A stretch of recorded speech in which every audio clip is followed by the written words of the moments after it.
Good morning. Welcome to the April 10th, 2026 regular meeting of the San Francisco Ethics Commission. Today's meeting is live cablecast on SF.gov TV and live streamed online at sfgovtv.org/ethicslive. For public comment, members of the public may attend in person or may participate by phone or on the WebEx platform as explained in our agenda document.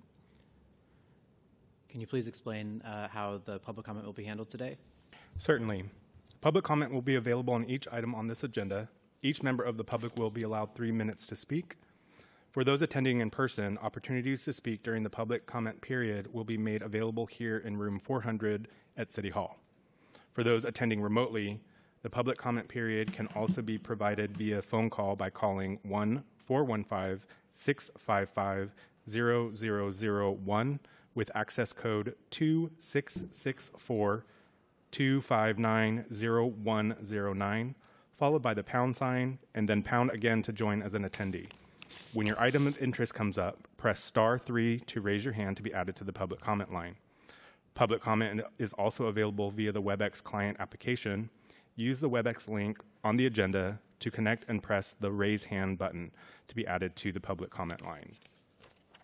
For detailed instructions on how to interact with the telephone system or WebEx client, please refer to the public comment section of the agenda document for this meeting.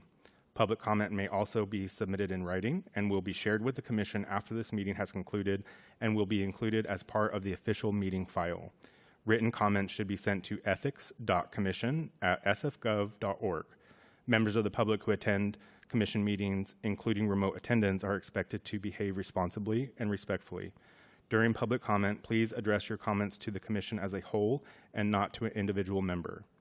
Please people who engage in name-calling, shouting, interruptions, foul language, or other distracting behavior may be excluded from participation. Thank you, Clerk. I now call the meeting to order. Clerk, will you please call the roll under item 1? Certain. Commissioner Ye? Present. Commissioner Francois? Here. And Vice Chair Salahi? Present. And Vice Chair Salahi, with 3 members present, you have a quorum. Thank you.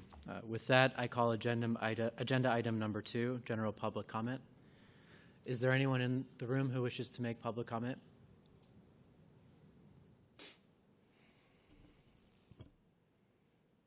Good morning, Commissioners. I was hoping to go second and use the experience of the first speaker for purposes of illustration. Alas, it was not meant to be. My name is James Chafee. I was here at your last meeting, and at that time I delivered a sworn complaint. It took 26 days to get a letter back saying that you had received it. In the scheme of things, that's too trivial for us to go into, but at the same time, it's something that you should be aware of. I am not going to become a long-time Ethics Commission observer, but I am going to come to several meetings over a course of months to develop a thesis. And that thesis is simply that San Francisco government operates on the premise that insiders are always right and those ne'er-do-wells that call themselves private citizens are always wrong. The Ethics Commission is the one entity that you don't want that to be true for. The foundation of our community is written language. Not only do we all speak the same language, but we all have the same respect for it. And that bond of language, whether it's the U.S. Constitution, local ordinances, or your own bylaws, it's that written language that gives us common ground, that makes us all equal. Now, I suddenly see that a timer has come on. It started at 2 minutes. Maybe someone was keeping track. The question that I wanted to pose, and it's appropriate that it just started now, is That's the question I propose to raise. How are we supposed to interpret that? Your bylaws say, and I quote, "Each person wishing to speak on such items shall be allowed to do so, and only if time constraints necessitate, may the commission limit the individual and total time for public comment according to limits imposed by the Sunshine Ordinance." Now, there having been no finding of necessity, presumably this timer doesn't apply to me. The first question that's raised is, were you going to inform me of that? Were you going to actively let me know that this timer does not apply to me?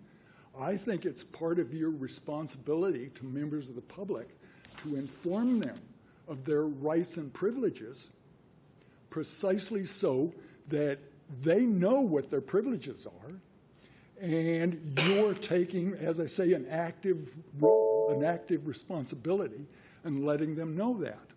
The other Thank you. important Your time premise, is up for public comment. There was an announcement at the beginning that each member of the public is entitled to 3 minutes of public comment. and that was that a finding of necessity? That's under the Sunshine Ordinance, the 3-minute. Well, but it's only after a finding of necessity that you apply the limits. Thank you for your comment. Is there anyone else in the queue? Is no one listening to me at There will all? be an additional opportunity for public comment at the end So of the the meeting. answer to my question is no one's listening to me. Thank you for your comment. Thank you. I guess that answers that question. Acting Chair Salahi, we're checking the queue to see if there's any callers. And we do have one hand raised. We'll give them 1 moment to connect.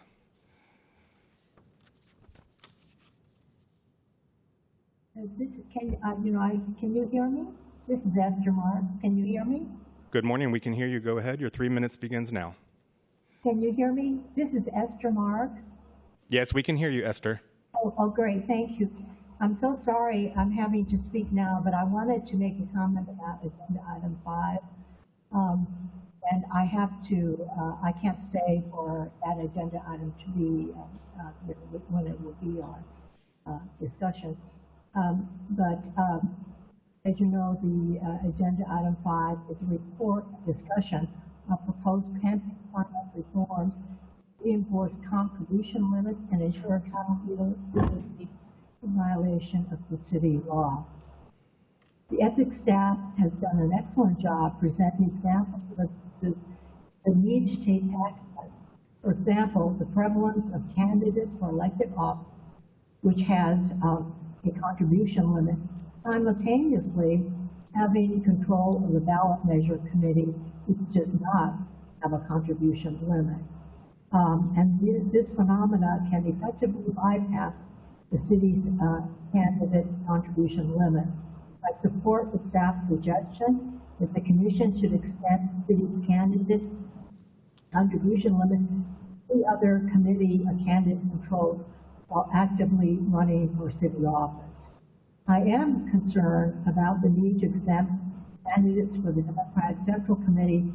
Sadly, it does seem necessary at this point because of the legal limits. I'm also concerned that ballot measures committees get around the suggested reform through not allowing on paper the list of candidates controlling interests. I also support the Ethics Commission's staff recommendation regarding the use of candidate funds or legal defense funds to pay for violations they are found personally liable. Thank you so much. And again, I'm sorry I won't be able to stay for the meeting further. Thank you. Thank you for your comments, Esther. Acting Chair Salahi, I'm checking the queue to see if there's any additional callers. And looks like there's no one else in the queue. Thank you. Hearing no further members of the public wishing to speak, general public comment under item 2 is now closed. I now call the consent calendar. As noted in the agenda, there will be no separate discussions on a consent calendar item unless a request is made by a commission member or a member of the public in attendance, in which event the matter shall be removed from the consent calendar and considered as a separate item. Is there anybody on the commission who wishes to pull an item from the consent calendar or in public?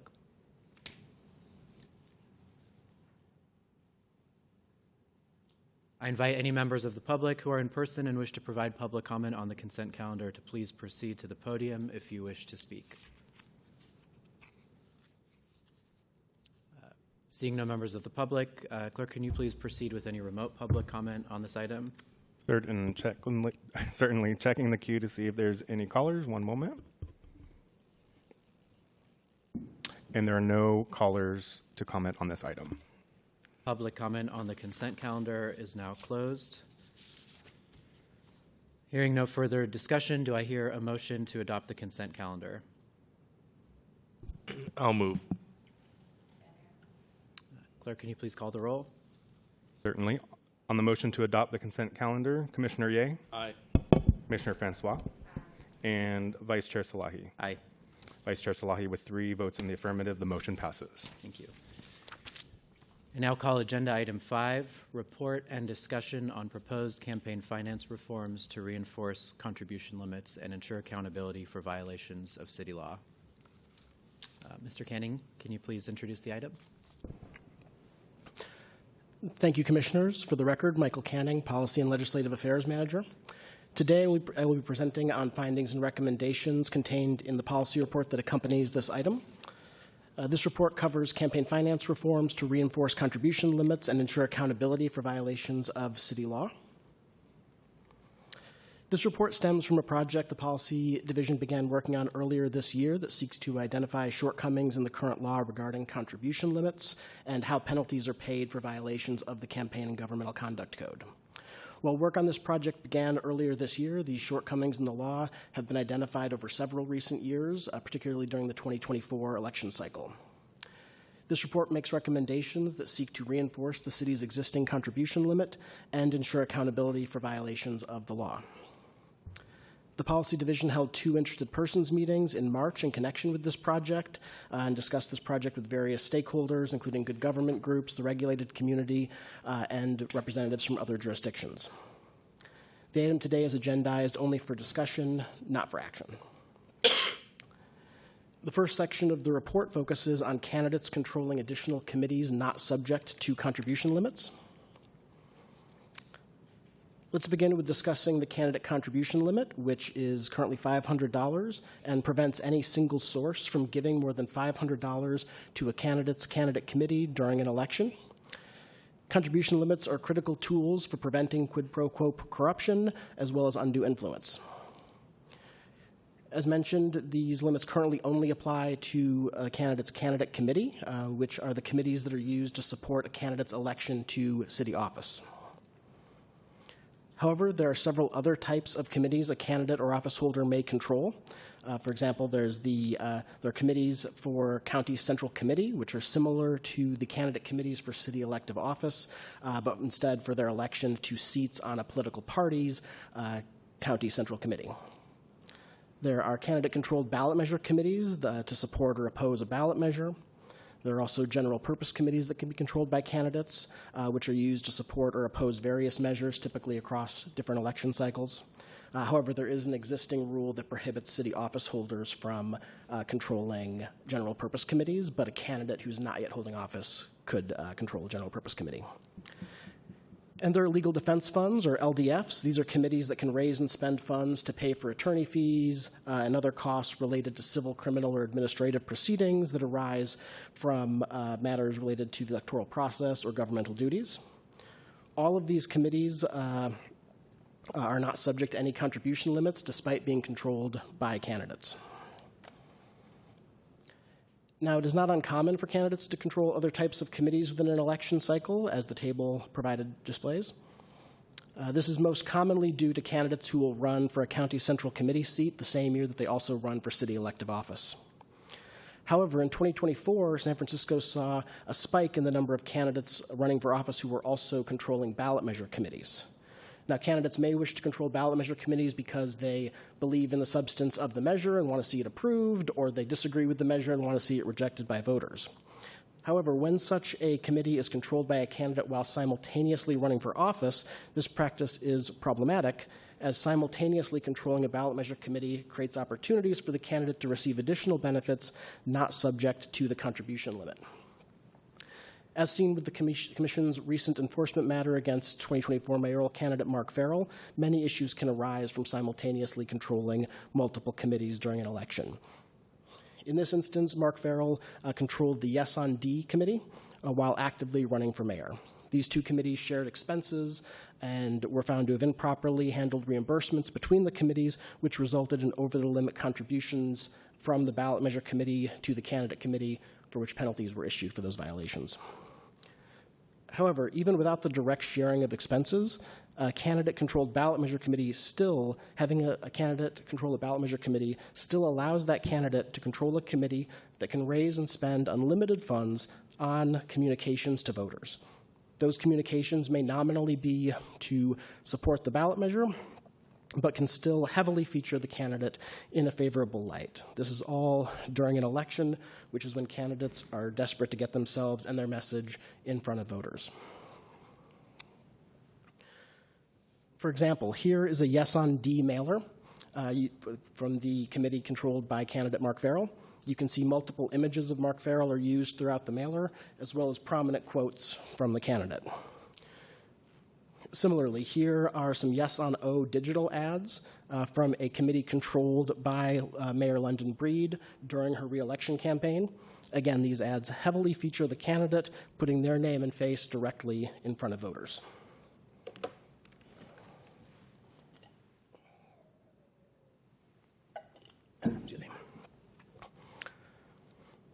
Additionally, a candidate controlling another committee while actively running for city office undermines the city's contribution limit, as the other committee is not subject to that limit. This creates opportunities for corruption, undue influence, and the appearance thereof, which is exactly what the contribution limits are intended to prevent. This recent trend of controlling ballot measure committees while simultaneously running for city office is particularly troubling, as it could be a sign that this will soon become the new normal, and that candidates will consider it necessary to control an additional committee, which can raise and spend unlimited amounts if that is what all of their opponents begin doing. To address this, we recommend the Commission extend the $500 candidate contribution limit on candidate committees to other committees that the candidate controls while they actively run for city elective office. This extension of the contribution would be subject to certain limits and exceptions, including an exception for committees for county central committee seats, as the Political Reform Act explicitly prohibits placing contribution limits on such committees. They would need to be exempt. Similarly, there would be an exception for recall campaigns. Recalls are technically ballot measures, so if the elected official is the subject of a recall, the pro-recall campaign would be able to raise and spend unlimited amounts on that, so it would then not be appropriate to limit the candidate's ability to run their anti-recall campaign in a similar fashion. There would also be a higher limit placed on legal defense funds, given the high cost of legal services and the limited scope of what these funds can be used for. We currently recommend the contribution limit for legal defense funds be set at $10,000. Lastly, this change would be limited only to when a candidate is actively running for office. This is when the greatest opportunity for abuse exists, and this is where we have seen the recent issues of candidate-controlled ballot measures arise. So the current proposal would seek to create a narrow rule targeted at candidates who are actively running, but a future project could look at issues of office holders controlling committees while not active running if desired. This rule would mirror the federal soft money rule and is narrowly targeted to reinforce the existing contribution limit and reduce dangers of quid pro quo corruption. Now we'll move on to the second section of the report, which is on the republication of candidate campaign materials. Under current law, unlimited amounts of money can be raised and spent to support or oppose candidates as long as that spending is not coordinated with the candidate. The law defines when coordination exists or when spending is independent. This includes several rebuttable presumptions of coordination. Did I lose my screen?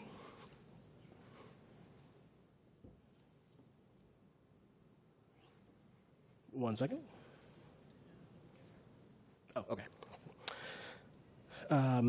Yes, if the spending is coordinated, it is considered to be a contribution to the candidate, which is then subject to the city's $500 contribution limit. Let's review the types of spending that can occur in an election. As an example, let's think of lawn signs that support a candidate for city elective office. First, there is candidate spending. This is spending directly by the candidate committee. This would be where the candidate designs, prints, and distributes their own lawn signs. They would do this using funds raised subject to the $500 contribution limit. Second, there are independent expenditures. This is spending by a third party, not controlled by the candidate and not coordinated with the candidate. In this example, the Independent Expenditure Committee could design, print, and distribute their own signs that support the candidate's election. They can raise unlimited amounts of funds to do this, and their spending on distributing those lawn signs is not considered a contribution to the candidate, so it's not limited by the contribution limit. Then there's coordinated spending, which is also spending by a third party, but where it's coordinated with the candidate. So, for example, a third-party spender could talk with the candidate and say, we're going to agree to spend X amount on just printing and distributing lawn signs that support your candidacy. That third party can still raise unlimited amounts as an entity, but the amount it can spend on those lawn signs is now going to be limited to the $500 contribution limit, since it is coordinated spending that would be a contribution to the candidate. As discussed in the previous slide, there are different types of spending. However, there is a gap in current law whereby a third-party spender can pay to republish a candidate's campaign materials and have that spending not be limited to $500. This is an issue of republication, which is spending by a third party not directly coordinated with the candidate, but where the candidate's materials are being republished. Now, republication is one of the rebuttable presumptions of coordination. However, if the campaign material was first made available to the public, which campaign materials often are, the presumption could be rebutted. If that happens, a third party could potentially spend unlimited amounts on republishing a candidate's campaign material. Returning to that lawn sign example, the candidate's campaign could, say, have a digital copy of their lawn sign available on the campaign website where it is publicly available. Then a third-party spender could take that exact lawn sign and spend unlimited amounts to republish it without it necessarily being considered a contribution to the candidate and thus subject to the $500 limit. Thus, current laws do not adequately address the republication of campaign materials, which creates opportunities for the contribution limit to be undermined. For an example of this, we can look at the 2024 mayoral race. This first set of images is taken from the mayoral campaign of Supervisor Peskin. This is from a video entitled B-Roll, which was placed on the campaign website. This was a silent video that showed a series of video clips of the candidate walking throughout the city, talking with individuals, as well as supporters holding the campaign's lawn sign. This second set of images is taken from a pro-Peskin campaign ad that was paid for by San Francisco working families. As you can see, the third-party spender clearly republished elements of the video B-roll in their advertisement, which they then spent thousands of dollars to distribute. For another example, here are images from the 2019 mayoral campaign of Ellen Lee Zhao. Zhao's campaign used these comic-style ads throughout her campaign, which feature the candidate depicted as a superhero. And then here is a billboard ad that was paid for by the Asian American Freedom PAC, clearly using those same images with slight alterations. Note that in this case, coordination was found to have occurred through an Ethics Commission enforcement matter, and penalties were issued to both the campaign and the third-party spender for making over-the-limit contributions. However, this example still illustrates the shortcomings of the current rule, as it is easy to imagine slightly different facts which would have allowed the rebuttable presumption of coordination to be overcome, which would then have allowed this spending, which was in excess of the $500 limit.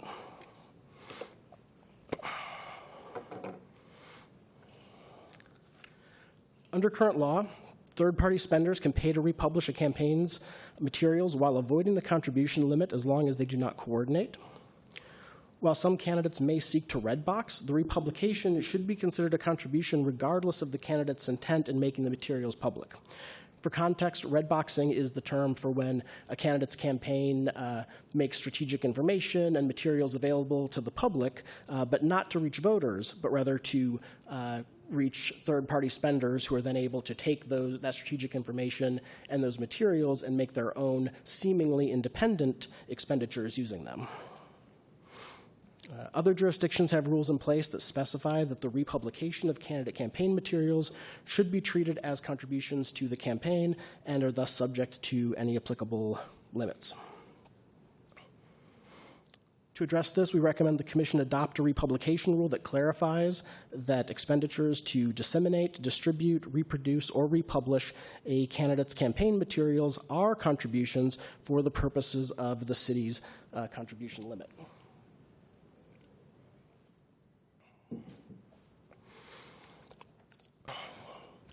Accompanying draft regulations clarify terms and create limited exceptions around this proposed rule. The proposed rule is similar to what's seen in other jurisdictions, and such rules are an important tool for ensuring that third parties cannot spend unlimited amounts to extend the reach of a candidate's campaign by republishing the campaign's materials without regard to the existing contribution limit. Finally, the last section of the report deals with penalties for elected officials being paid for by others through committee funds. The Campaign and Governmental Conduct Code is intended to promote integrity and public trust by establishing clear rules and imposing meaningful penalties for violators of those rules. The Ethics Commission is authorized to impose penalties for violations of the law. Penalty maximums are set in the city charter. However, the Commission ultimately decides on penalty amounts and is able to look at the degree of public harm, the scope of the violations, and the respondent's ability to pay when settling on an appropriate penalty amount. There are existing mechanisms in place that limit or prohibit the extent to which penalties issued to a city official can be absorbed by others, such as the annual gift limit for Form 700 filers. This state rule prohibits any Form 700 filer from accepting more than $630 in gifts in a single year from a single source that would be reportable on their Form 700. There's also the city's restricted source rule that prohibits the acceptance of gifts from those with business before the official's department. And there are also limitations on the use of committee funds. Existing rules allow penalties to be paid for using committee funds, but only when they're related to political, legislative, or governmental purposes. As discussed previously, candidates can form legal defense funds to cover attorney fees and other legal expenses related to matters that emerge from campaign activities, office holder duties, or other issues related to the electoral process. However, this does include paying penalties, but the Political Reform Act does explicitly prohibit using legal defense funds to pay penalties related to claims of sexual assault, abuse, or harassment. The ability to pay penalties from legal defense funds and candidate committee funds creates dynamics that can undermine the intended impact of the penalties. This is particularly an issue for city elective officers in the context of ethics-related violations, as opposed to campaign finance penalties. We've seen candidates and office holders use legal defense funds to pay penalties in the past. For example, in 2021, Mayor Breed was fined more than $22,000 by the Commission for a combination of ethics and campaign finance-related violations.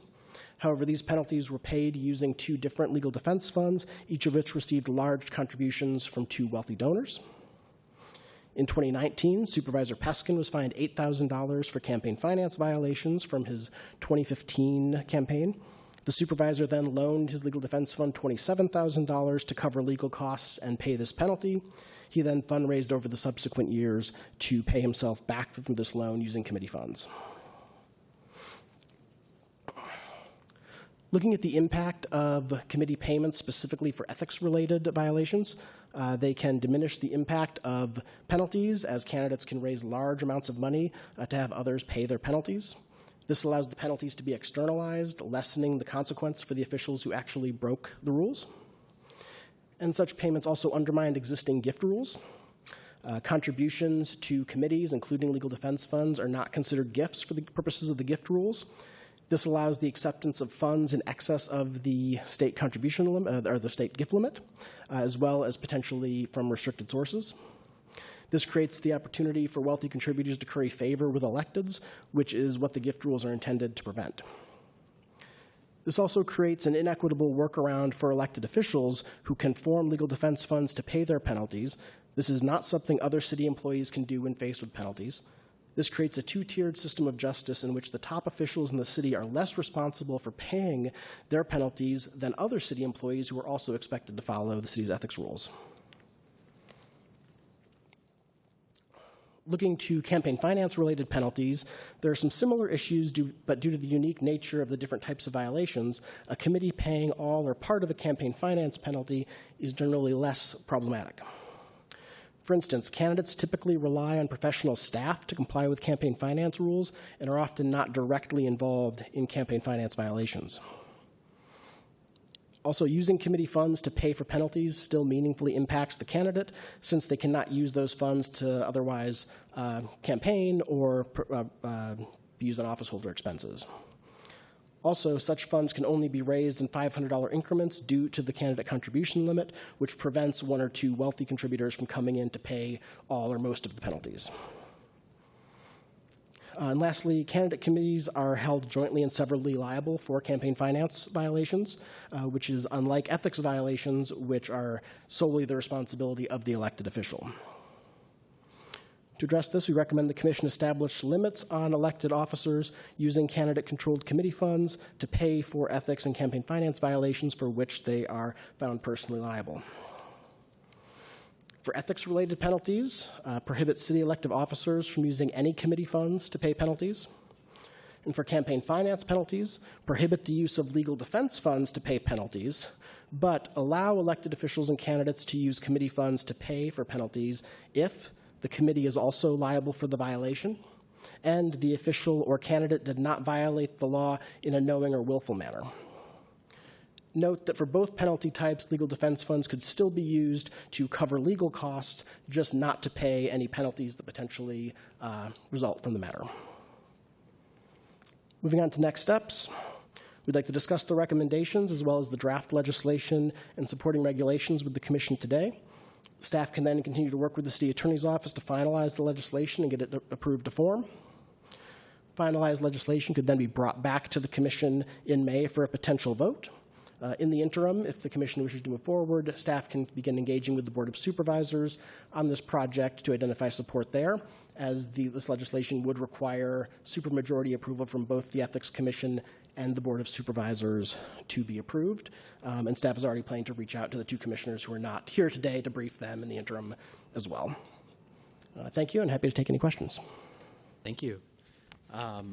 I have a few substantive questions and one procedural one, and maybe some colleagues have questions as well. But you noted the interesting persons meetings that were held. I was just wondering if you could give us a summary of the different perspectives that you heard, so that we don't hear them for the first time when there's actually action proposed down the line that might delay the process.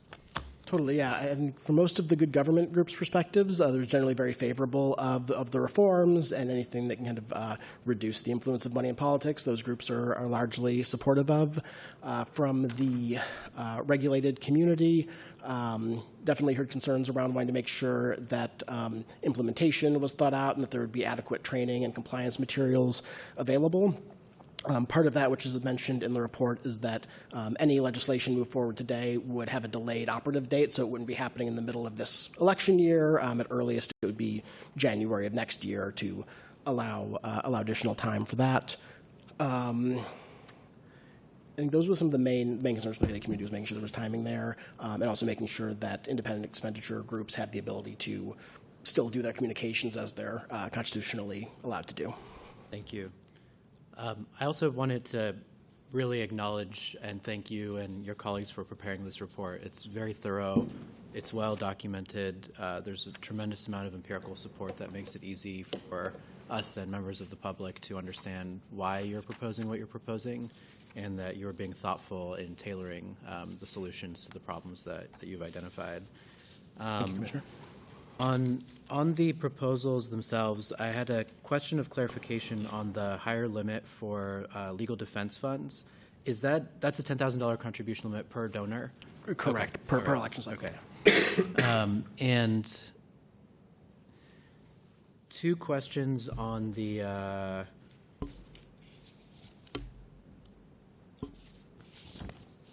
ballot committee expenditures, candidate-controlled ballot committee expenditures.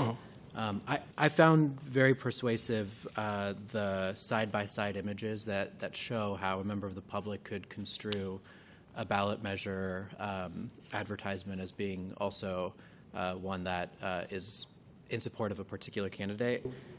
My two questions on that, one relates to the narrow tailoring legal requirement that you pointed out. Given the influx of moneyed interests into elections, it's not unforeseeable that there might be a legal challenge to one or more of these rules. Have you considered whether or not an ad by a candidate-controlled ballot committee that does not specifically reference or feature the candidate should also be covered by this restriction, whether it raises the same public interest concerns of being construed as potentially both support for a candidate and support for a ballot measure?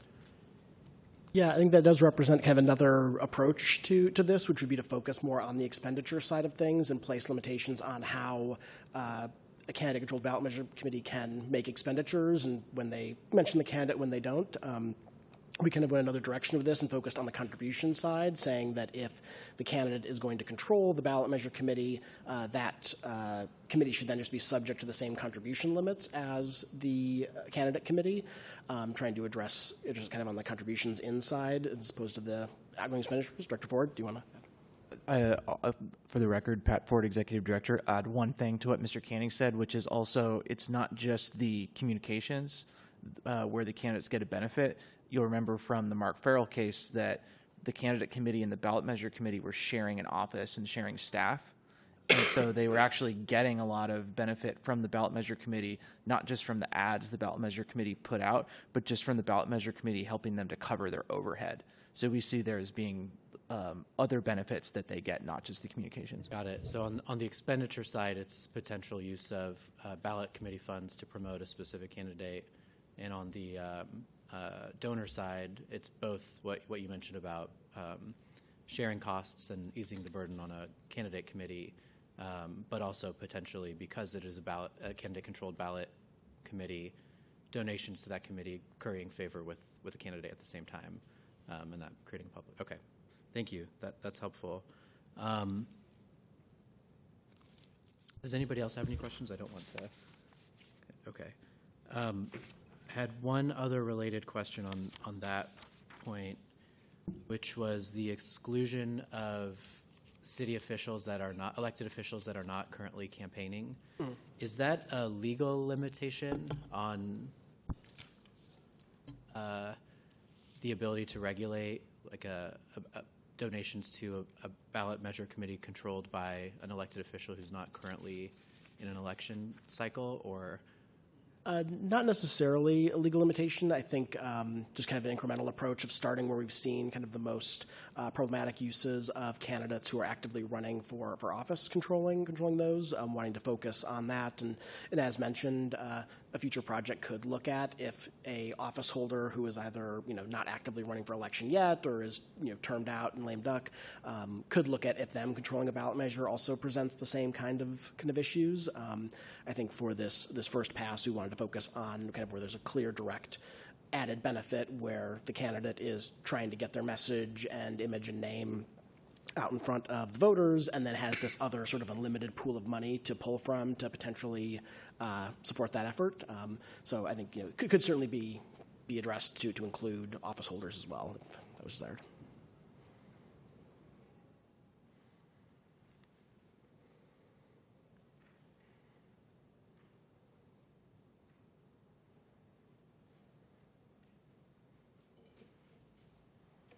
Personally, otherwise, don't have any other concerns or questions about this. I think these are pretty common sense fixes to what feel like loopholes in the current system. When you had the examples of Philadelphia and Los Angeles, are those the two examples that you want San Francisco to follow, or was it just an example to show what other cities do? Sorry, what was that? I couldn't hear the end of it. With Los Angeles and Philadelphia, the examples that you showed about the rule of publication, Yes, reducing ads. Yeah, the draft legislation for the republication does look heavily both to, there's a federal rule that addresses republication, as is Philadelphia and Los Angeles have very similar rules. So the draft legislation in attachment 1 is, modeled kind of off of all three of those and pulls elements from all three. Thank you. Are you asking us? Oh, sorry, go ahead. No, go ahead. Oh, I was just going to ask if you want us to take any action on this or vote. Okay. No actions needed today. We can continue moving forward and potentially come back next month with an actionable item. Okay. Really quickly, I just want to echo the Vice Chair's comment that this is a very excellent report, and I think my lack of questions stems in part from how persuasive it is.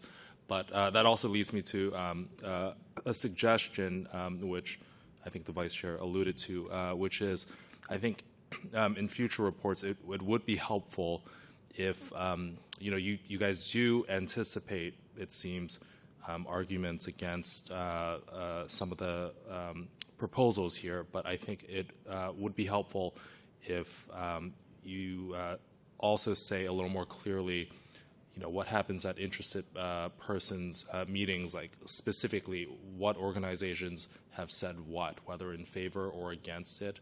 And that way, obviously we want as balanced a view as possible. So I understand you did the entities that appeared were listed, but it would be helpful to know specifically who said what.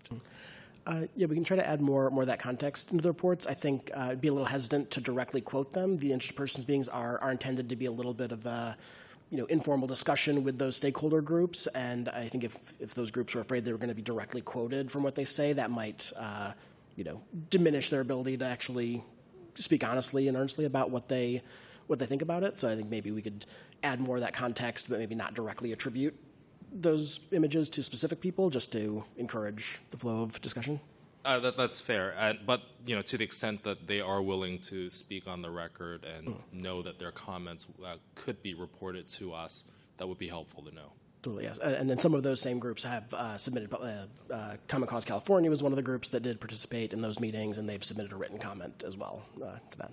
But definitely, we can add more info there. Thank you.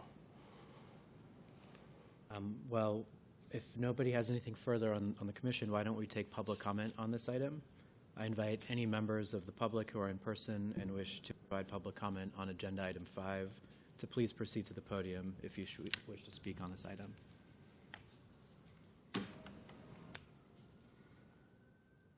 Clerk, will you please see if we have members in the queue who wish to comment?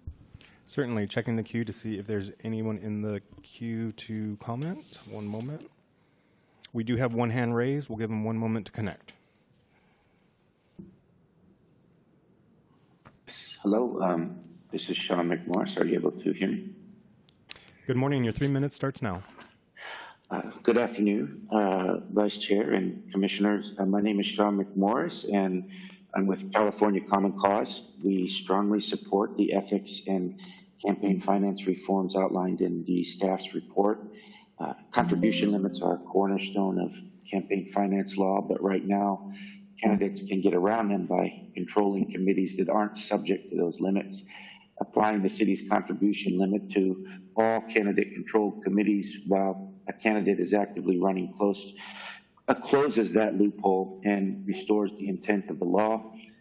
We also support clarifying that third-party republication of campaign materials counts as a contribution. Without this fix, unlimited spending can be used to amplify a candidate's own message, weakening coordination rules and enabling practices like red boxing.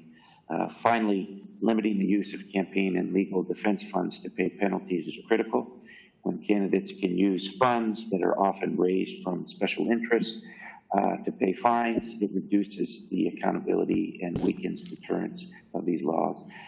These are practical, targeted reforms that strengthen transparency and protect against undue influence. We urge you to move them forward, and we also appreciate the staff's very thorough report. Thank you. Thank you for your comments. Acting Chair Salai, we're checking the queue to see if there's any additional callers. And there are no more hands raised for this item. Thank you. Public comment on item 5 is now closed. I now call agenda item 6, presentation on completion of 2024 public financing audits. Mr. Wilson. Morning, Commissioners. I'm going to pull up a presentation.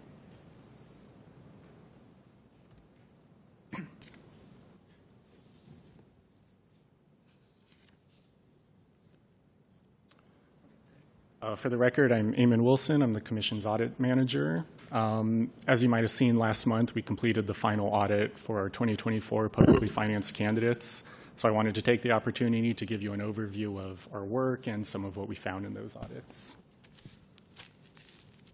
So as background, the Commission is required by the Campaign and Governmental Conduct Code to audit the committees of all candidates who receive public financing.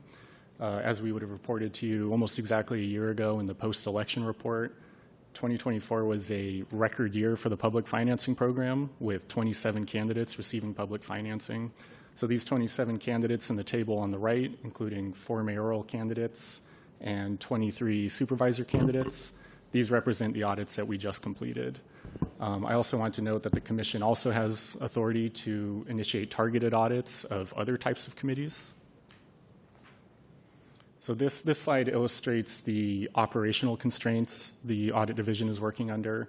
One of the primary goals of the program is to prevent the accumulation of outstanding audits across election years. Historically, we've carried a significant audit backlog, so we really want to shape our work around avoiding that. So for any given election, our goal is to complete all audits in the 2-year period following that election. And this is what we refer to as the audit cycle. So 2025, 2026, we were in the 2024 audit cycle. So the first year will be devoted to completing those public finance audits, those audits of candidates who receive public financing, the ones that are explicitly required by the Campaign and Governmental Conduct Code. And then that frees us up in the second year to audit other types of committees. We find that public finance candidates represent only a fraction of total spending. So if they're the only committees we're able to audit, we're not looking at the vast majority of spending in an election. So we need to make sure that we leave time to audit other types of committees. Of course, 2 years later, there'll be another general election. There'll be additional candidates applying for public financing. The audit division is administering that public financing program. So we inherently have less staff time available. So we only have the resources to audit our highest priority committees. So for that reason, we refer to these as our priority audits. And so currently for the 2024 election, we are in the process of auditing 6 of the highest spending committees at the same time as we're administering the public financing program for 2026 candidates in both the general and special election. So a quick overview of how we do our work. So our analysis is centered around reviewing representative samples. And what this means is we calculate a statistically significant sample size, we select that number of transactions, and we select those transactions from a range of dates, of dollar amounts, contributors and payees, payment types. And by doing so, we can review this representative sample. We don't have to review the entire population of transactions, but we can draw conclusions about the total population. For organization and scheduling purposes, we split our work into 2 phases, a contributions phase, or more accurately, when we look at all credits or all monies into the committee, and then we have an expenditures phase where we're looking at all debits or monies out.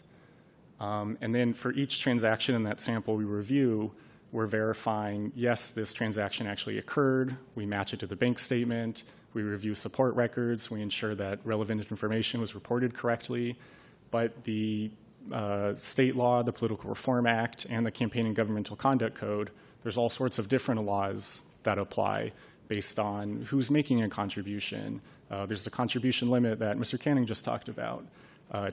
Depending on the type of expenditure or the timing of an expenditure, there's different reporting and record-keeping requirements. So we take the opportunity when we're looking at these transactions, yes, we verify that it happened, but then we also see how the universe of other campaign finance rules apply to that transaction. I went to this next bullet point. We received a couple questions about this after the reports were published, so I wanted to touch on it here. So the audit report is made up of findings. These are essentially the same as a count in an enforcement stipulation. And our reports are divided into a material findings section and a non-material findings section. And material just means we consider it to be significant in terms of the occurrence of that specific air type within the sample, usually reflected as a percentage of total activity or of total activity within that sample. Sometimes it's the dollar amount. Other times it might be just the significance of the issue to the purposes of the law. So a committee might have multiple material findings, but ultimately our final conclusion for all 27 of these reports was, yes, the committee substantially complied with the relevant state and local laws. And this basically just means we can rely on the information that was reported. If you go to the Commission's website, you look at our campaign finance dashboards, the total expenditures, total contributions, you see there who the top spenders were, or what the top expenditures were, who the top contributors were. We can substantially rely on that information. So that's that distinction there. Finally, I just want to point out that, of course, each audit report concerns the specific activities of a committee and makes specific conclusions about that committee's compliance. But I think as important, audits are really a unique way for commission staff to look at all of a committee's records and all of multiple committees' records. So audits are kind of the best opportunity we have to draw broader conclusions about our regulated community's compliance with campaign finance rules. Some quick stats about this 2024 public finance audit cycle. So we completed the 27 audits in 13 months. To add some context, our ability to begin audits is tied to the reporting deadline of the Form 460s that cover through the end of the election year, through the end of 2024. That reporting deadline is January 31st. So what we did this year, or in 2025 rather, in mid-January, ahead of that deadline, we sent records requests to all 27 committees, put them on notice that we were initiating the audits, and then those records were due in mid-February. So between mid-February and then mid-March of 2026, that's when we completed all 27 audits. As I would have mentioned in various quarterly reports that I attached as agenda items over the past year, there were various delays we ran into, most of which were associated with the kind of growing pains of establishing a new program and training new staff. So ultimately, we think that we've developed a model. We're very confident that moving forward, we will be able to complete these public finance audits in 1 year, consistently be able to leave room to audit other types of committees, and not have audits carry over across election years. And this is largely thanks to the hard work, the dedication, the eagerness to learn of our audit team. We have a really strong audit team right now, and it was thanks to them that we were able to accomplish this. To give some context about the work that they did, on average, we reviewed 223 transactions per committee. That works out to about 2,000 transactions per auditor. This is a useful indicator for us to quantify the auditor's work, but it really doesn't capture all the additional data analysis they're doing. This represents our sample sizes. If in reviewing information we see something else, auditors keep their eyes out and they will follow it up. But this is a convenient way to quantify the auditor's work. And ultimately, these 27 audits resulted in 120 findings, including 24 that we considered to be material. So in this second half of my presentation, I'm going to go over 5 of the most common audit findings we saw, or if not necessarily common, ones that warrant further exploration. So these are areas of law that might come back before the commission sometime in the future. So the first one is related to reporting and record keeping. Basically, for any transaction the committee makes, any contribution, any expenditure, it needs to report certain identifiable information about that transaction, and then it needs to maintain records demonstrating the information that was reported, as well as original source documentation like checks, invoices, something to show, again, that that transaction actually occurred. So this was by far the most common finding. There were 62 findings across the 27 reports. It's so high because we reporting and record keeping, those are separate areas of law, so those are two separate findings. And then we tend to report them as contribution findings and expenditure findings. So one report can include 4 findings related to this area of law. I want to point out that typically it didn't involve a transaction not being reported altogether. That would be serious. We saw a little bit of that, but not too much. And similarly, on the record keeping side, there might be a original source record missing. But generally, it was one element that was missing. So we generally consider this to be low risk. In other words, it probably doesn't warrant enforcement action, but in the course of the audit, we'll identify these errors, and the audit report is the venue to report these. Moving on to a more serious type of violation is related to contractor contributions. So how this works is if the department of an elected officer approves a contract with a contractor, affiliates of that contractor are prohibited from making contributions to candidates for that office for a 1-year period.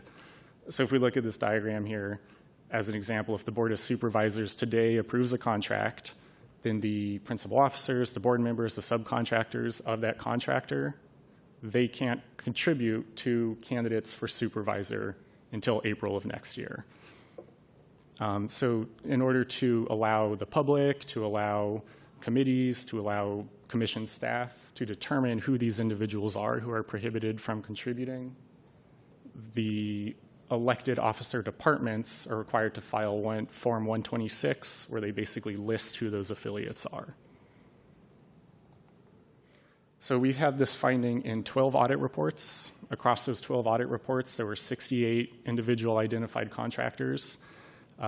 We did this work with the help of our EDIT division. They were able to create an automated process for us where we can compare the list of individuals included on 126 forms in data format, compare that to the list of contributors, and then we can match up names, we can match up the office and the office that the candidate was running for.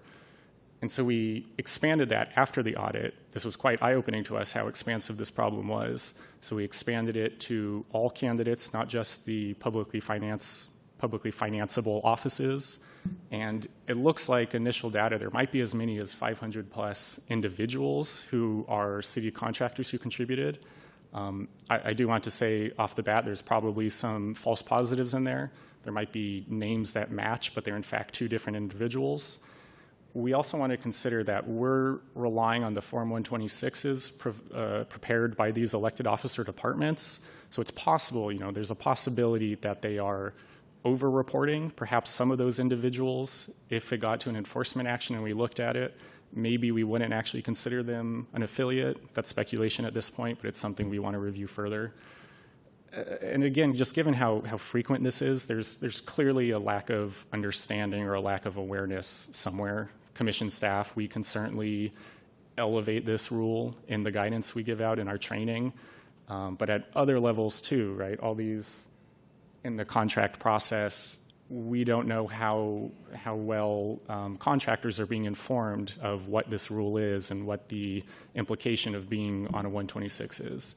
We see a lot of board members not knowing how nonprofits or various contractors operate. It's possible that maybe the board members aren't aware that they're being put on this list for a contractor. All that to say, this is definitely an area that we want to explore further from a enforcement perspective, perhaps, from a guidance and compliance perspective, and likely also from a policy perspective, we might want to tweak this area of law. The next area is itemized mass mailing disclosures. So essentially what this is, if a committee mails out more than 200 pieces of a campaign advertisement, they're required to file this Form 161, and they have to file a copy of the advertisement and then an itemized list of costs. These are, design, production, printing, postage, and then there's a time limit on when they are required to file that. So this finding appeared again in 12 audit reports. There was kind of a range of exactly what was done incorrectly. A failure to file or a late filing, those are the most serious instances because these reports really are kind of the most up-to-date information about a candidate's spending during an election. We also saw that the reported itemized costs, maybe a sub-vendor was omitted or maybe the costs just didn't add up. In at least one instance, a copy of an advertisement wasn't included. So these aren't, because there was kind of a range of types, there wasn't necessarily a troubling pattern that jumped out to us. But that being said, we do have some precedent, at least a couple stipulations from the past regarding this realm, so it's possible that this may come before you as a stipulation. And again, it's another area where we could improve our guidance. This last bullet point was kind of a quirk that we identified, a technical error, where a Form 161 filing was in all other respects compliant, but it was filed using a different committee's account, a committee also represented by the same treasurer. So we identified this in the audit. We brought this to NetFile, our filing vendor, and we were able to identify this issue for them. So they're exploring a fix where moving forward, if a treasurer is filing a form and the name of the committee on that form does not match the name on the account, they get some sort of warning. So again, this wasn't strictly a violation, but it was something that we discovered during the audit that will be able to lead to some positive change, hopefully, for our filers. The next area is related to sub-vendor payments. So a committee has to report, of course, the expenditures that it makes directly to a vendor. Now, looking at this example on the right, say a committee pays $10,000 to a consultant.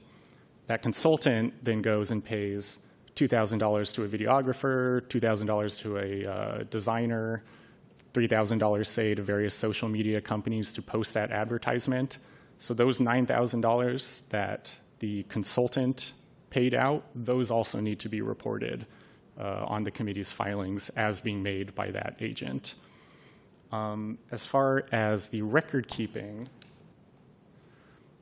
so as I noted on the first section of this part of the presentation, the consultant is required to report all the information that's required to be reported, and then also provide original source documentation demonstrating that payment directly by the committee to the agent. There isn't that same level of record keeping requirement for original source documentation for the payments from the consultant to the sub-vendors. The sub-vendor only needs to make known the reportable information to the agent, and then the agent needs to make known that information to the committee. So this finding appeared in 9 audit reports. Typically what this involved was the agent did make known that information to the committee, but then the committee failed to report expenditures over $500. We also had a couple instances where the agent didn't report all of the required information to the committee. But kind of beyond the findings themselves, as auditors, we see this as an inherent concern, as an inherent risk, just because there's that lower threshold for record keeping. And what we saw is there's a wide variation of the types of records that might be retained, how those agents make known that information.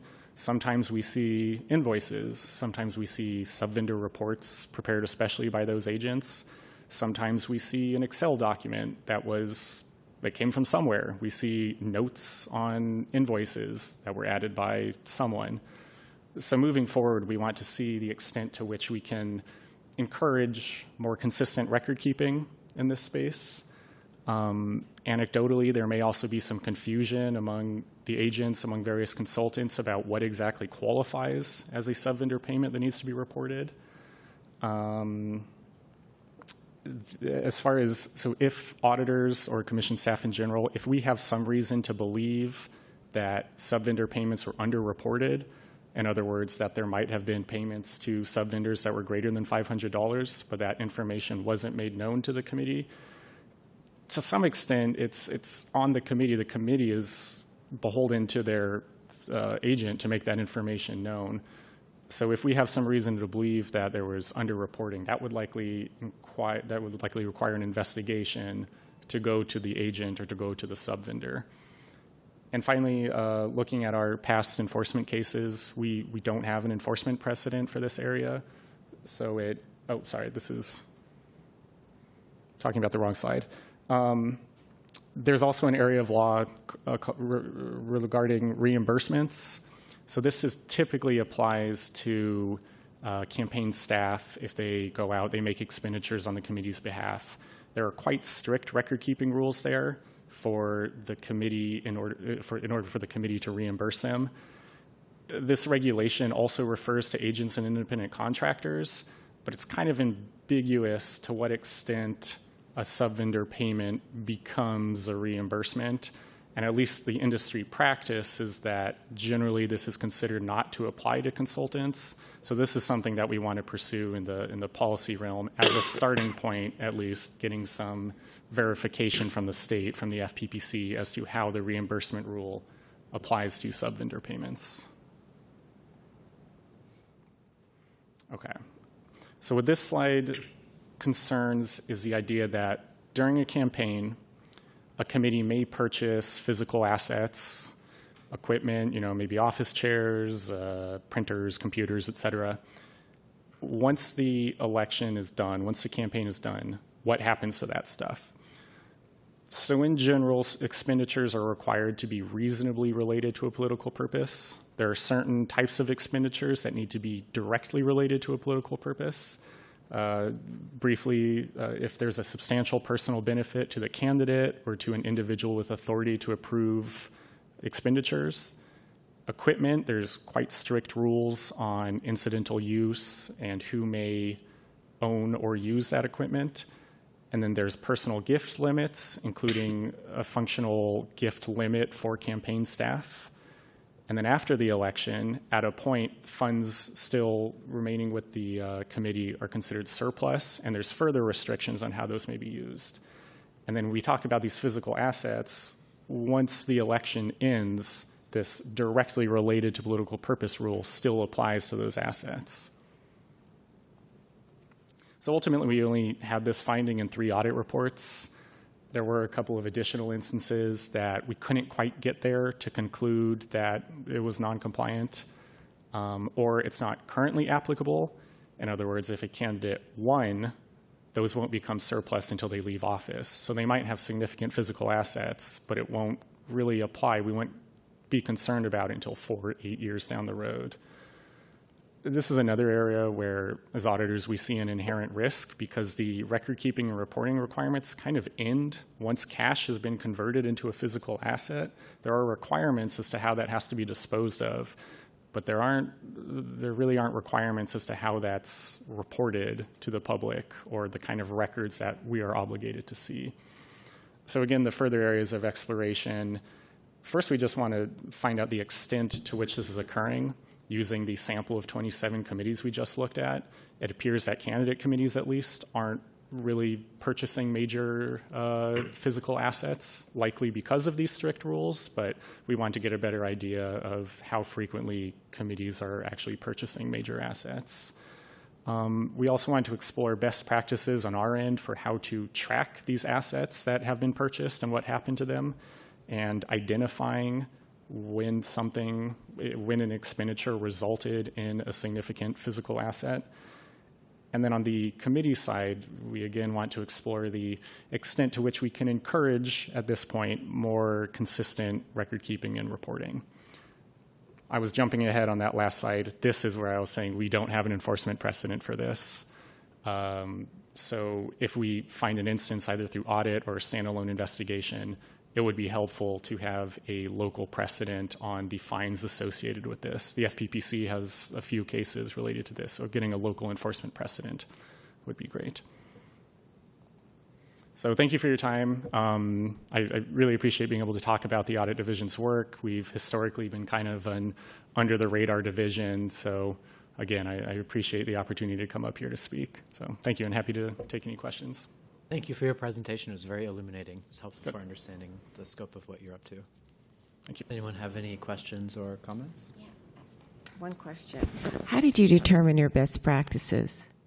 So we reviewed other entities that do campaign finance audits.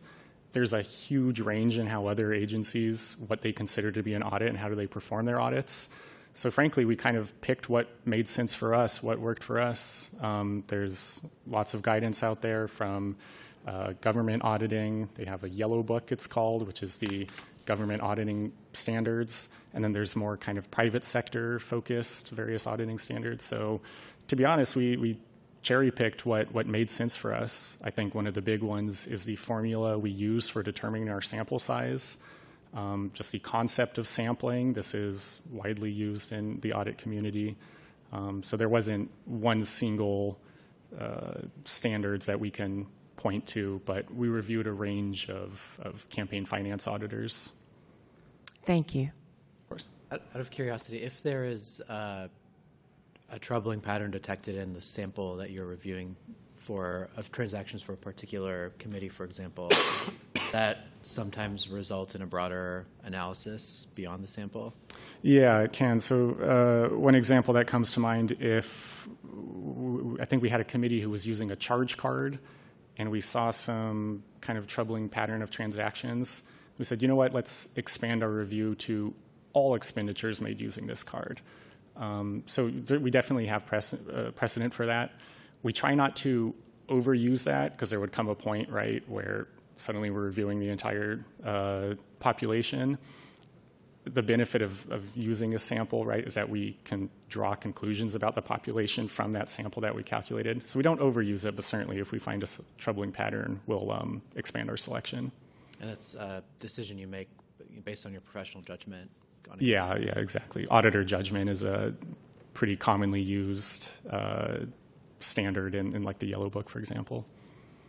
If I could add to that too, on the enforcement side, once all these audit reports are referred over to the enforcement division, if there's a case that enforcement is going to open based on one of these findings, they could do that more exhaustive review and say, okay, audits found 3 instances, but they only looked at X%. Let's look at everything in this category and see how many there actually were. Thank you. I did have one question, and maybe you don't have the answer to it, but it did sort of stick out to me. You referenced earlier a prohibition for contractors to make a contribution within 12 months of a vote or a decision to approve a contract for that contractor. Is there a law that prohibits contributions before such a decision would take place? There is not. And looking at the data using this automated system that Etta set up for us, when we first started using it, it wasn't working correctly. So it was flagging contributions where the contribution occurred before the vote. And so it was going through there and we reviewed it. But we noticed just that. We saw a good number of contributions happening. A couple months later, it's approved. That stood out to us, but no, that is not currently prohibited. Okay. I think maybe that's something that the staff might consider for potential legislation. Absolutely. Thank you.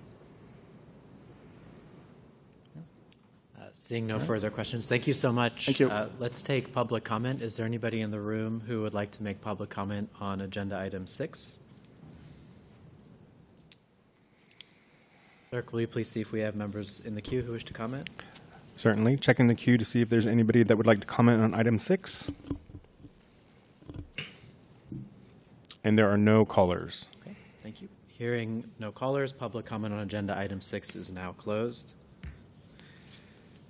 I now call agenda item 7, discussion and possible action on items for future meetings. Does any commissioner wish to speak on this item?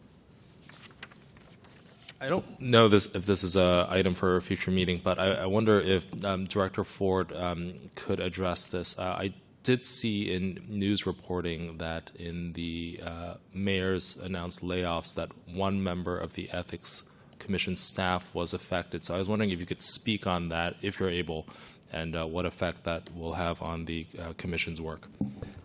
Thank you for the question. The reason, by the way, that I didn't address it in the ED report is just the timing that was published just slightly before. Those layoffs were announced and before employees in the city actually received their formal notice, so that's the only reason why I didn't report on it. So thank you for the question. Yes, we did have one layoff that's occurring in our office. It's our 1222 payroll clerk position. It's not something that we ever supported, and we definitely advocated against that all the way through the budget process thus far. We presented the mayor's budget office with numerous options, numerous ways to find savings without cutting any staff positions, filled or vacant.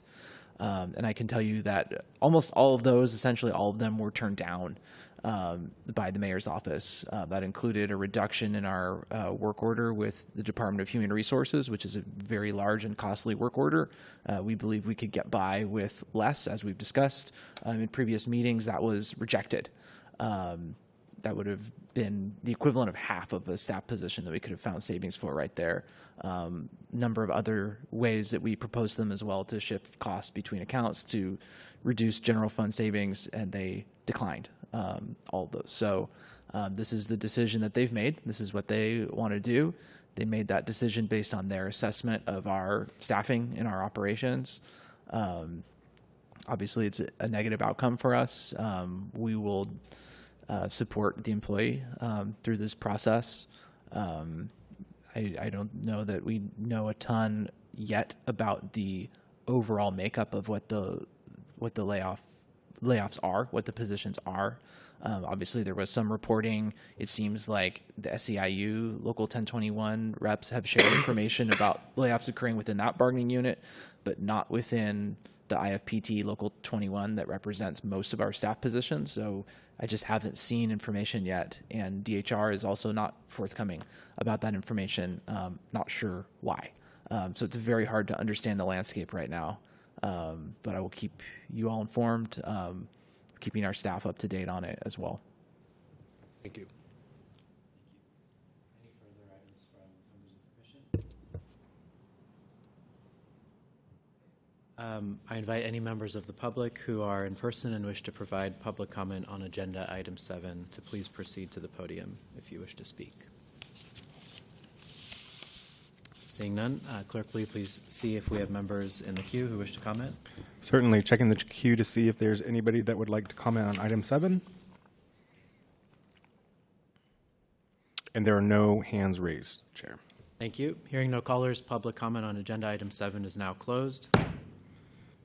I now call agenda item 8, additional opportunity for general public comment. Any in-person member of the podium, of the public who wishes to provide comment under agenda item 8, please proceed to the podium.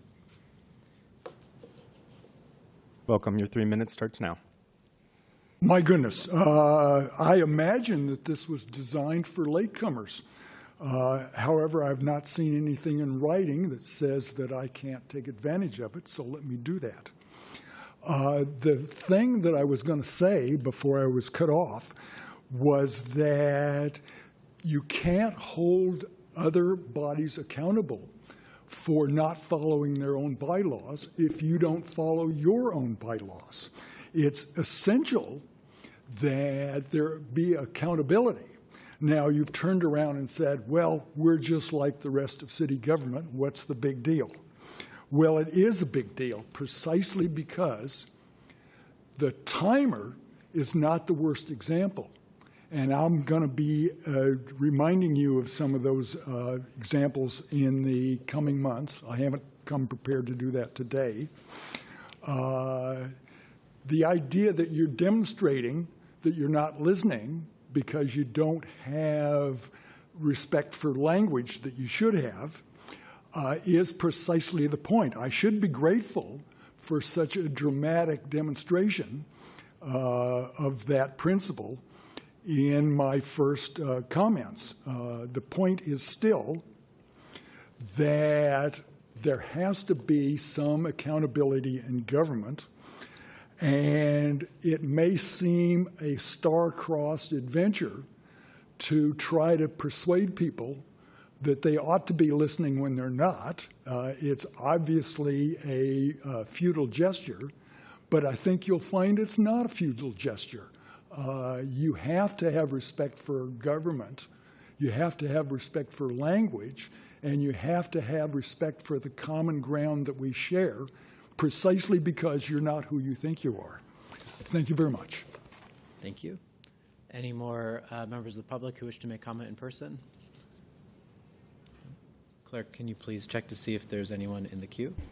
Certainly. Checking the queue to see if there's anybody that would like to speak on item 8. And there are no hands raised and nobody in the queue.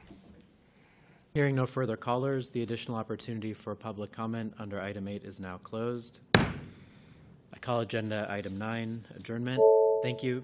This concludes the April 10th, 2026 meeting of the San Francisco Ethics Commission.